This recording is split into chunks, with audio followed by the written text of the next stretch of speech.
sekali lagi inilah pentingnya bagi kita, ya. Kita orang mukmin itu semuanya harus bersandar kepada konsep ilahiyah. Apabila kemudian kita ini tidak bersandar, maka banyak yang kita dapat di masyarakat kita, ya, sampai-sampai orang mengkarismatikan atau membuat seseorang itu menjadi wali, ya, mengagung-agungkan, pada akhirnya kemudian itu melebih-lebihkan dan lain sebagainya, yang mungkin itu menjadikan sesuatu yang orang lain takjub, ya. Ini akan menjadikan apa? Ini akan menjadikan bahaya bagi orang-orang yang ada di sekitarnya. Di dalam hadis ini dinyatakan yaitu apa? Yaitu kaitannya wa khifa minhu fitnatun ala madduhi. Jadi itu akan mengkhawatirkan, menjadikan fitnah bagi orang-orang yang dipujinya. Fitnahnya apa? Ya banyak, sebagaimana yang tadi saya sampaikan, bentuk kesombongan, kemudian kaitannya dengan dia ujub, kemudian lagi dia tidak ikhlas karena Allah, dia kemudian merasa apa yang dia hasilkan karena dirinya sendiri, tidak ada sesuatu yang menyertainya atau yang membuatnya, kecuali kemampuan yang dia miliki. Ini Bapak Ibu. Dan itu hal yang mungkin kita bahas pada malam hari ini, itu sering terjadi di masyarakat kita, kehidupan kita, ya. Oleh karena itu gimana? Mari kita ini berhati-hati di dalam setiap lisan kita itu membunyikan, ya. Kalau kita lihat di dalam hadis yang pernah kita juga pelajari, kalau kita ini tidak bisa berbicara yang baik, maka lebih baik diam, ya. Maka yu'minu billahi wal yaumil akhir falyakul khairan aw liyasmut. Barang siapa yang mereka itu beriman kepada Allah dan yaumil akhir, maka berkatalah yang baik, janganlah berkatalah yang baik, atau kalau nggak bisa berkata yang baik, diamlah. Nah ini ya, Bapak Uzani tahunya itu baik dan buruk gimana? Ya memang unsurnya kita harus mencari ilmu. Kalau kita tidak mencari ilmu, ya nggak ngerti, ya. Kalau kita ini tidak mendapatkan ini dari hadisnya Rasulullah, bisa jadi ya sebagaimana yang dilakukan oleh masyarakat banyak, ya. Sehingga ada orang yang merendahkan diri, artinya merendahkan diri orang lain terhadap dirinya, menganggap bahwa dirinya segala-galanya, menganggap dirinya kemudian memiliki kemampuan yang lain-lain dan lain sebagainya. Maka apa? Inilah bentuk kesombongan yang muncul pada diri seorang. Tetapi tatkala kemudian itu selalu bersandar kepada Allah Subhanahu wa taala, maka sudah berarti apa? Akan sama Bapak Ibu, ya.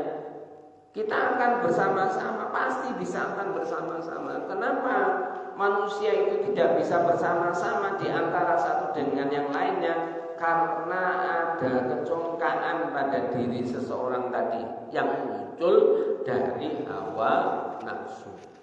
Kalau mau bersama-sama, kalau betul-betul satu semuanya ini karena Allah Subhanahu wa taala, maka itu akan satu. Ya, akan satu.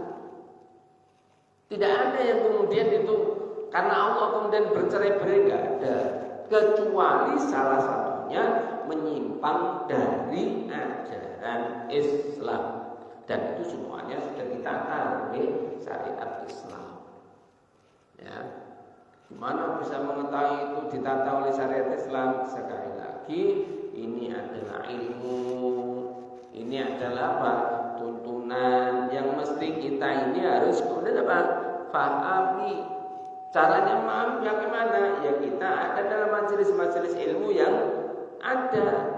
Jangan sampai kemudian kita ini tidak mau tahu dengan adanya majelis ilmu, sehingga kita ini ya yang kita dengar apa yang di dekat kita, ya anak pengajian kemudian kita ini wegah-wegahan, ya kalau ngomong ngalor ngidul malah kita ini sengkut, ya kita ini semangat, tetapi tatkala kalau kemudian diajak untuk kebaikan angel setengah mati, alasannya akeh, ya dan banyak hal yang kemudian itu mereka berpikir untuk apa mendengarkan, ya ini Bapak Ibu sedang panjenengan maaf ini ya, panjenengan berlapang di sini jauh dari rumahnya sampai sini, kemudian untuk mendengarkan ini semuanya nanti akan meresap pada diri panjenengan semuanya.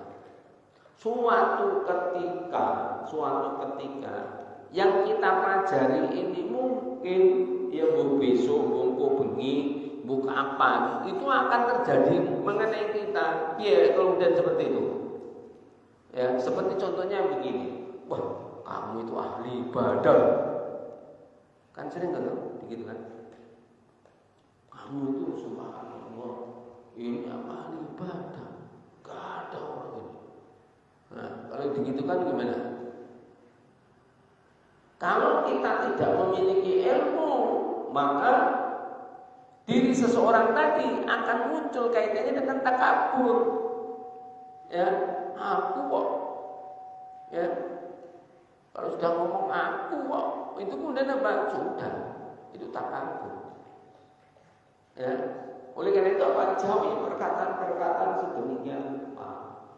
Ada itu kata-kata yang dari kota lain capek, nah itu yang sama, ya, nah itu juga nggak boleh. Kenapa?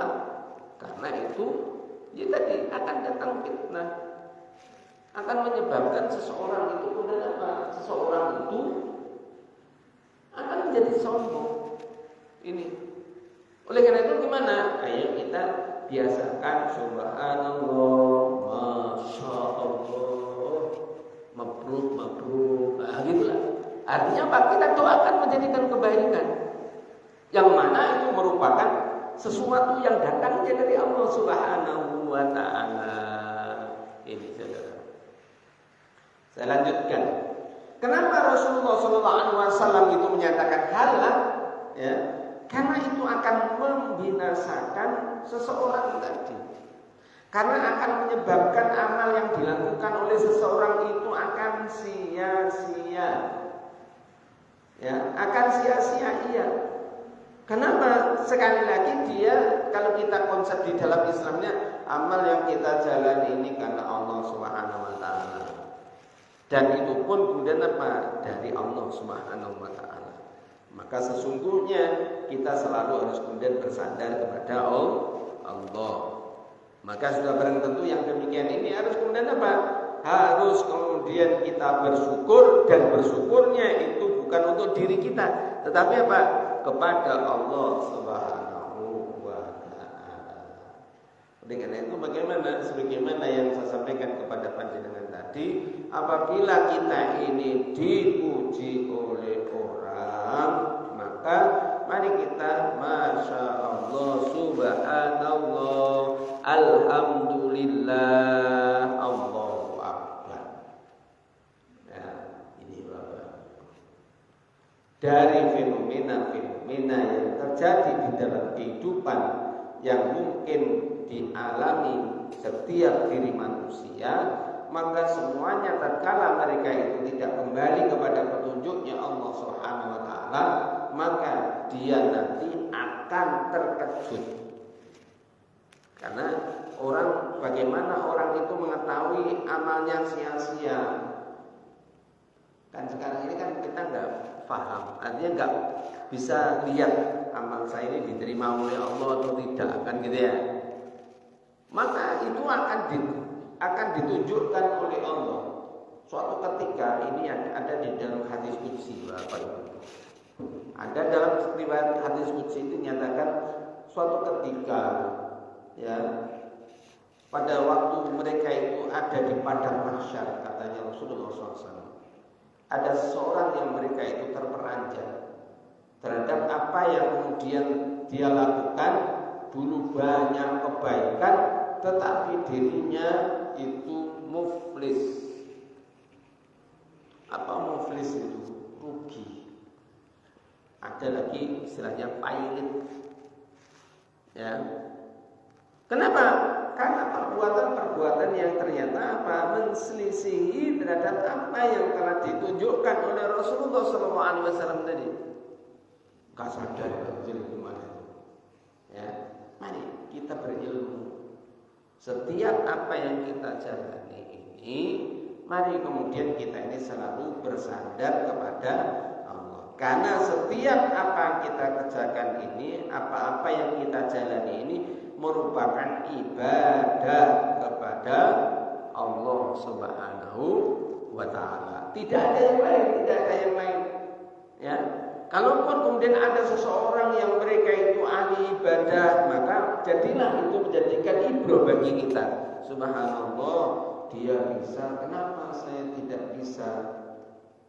Si fulan ini ternyata subhanallah, ya, dia itu rajin betul, ya. Kemudian dia selalu kemudian tepat janji, tepat waktu, subhanallah, ya. Maka yang lain yang kemudian melihat seperti itu, itulah menjadikan ayat kauniyah bagi seseorang untuk lebih taat menjadikan dirinya sebagaimana orang yang ada di hadapannya. Jangan sampai kemudian kita ini melebih-lebihkan. Karena begini Bapak Ibu, melebih-lebihkan sesuatu hal yang terjadi pada makhluk itu pada akhirnya, kenapa? Itu akan terjadi, bahasanya tauhid itu syirik. Karena menganggap selain Allah itu ada yang menguasainya, ada yang memiliki kekuatan dan lain sebagainya. Mungkin itu saja yang saya sampaikan.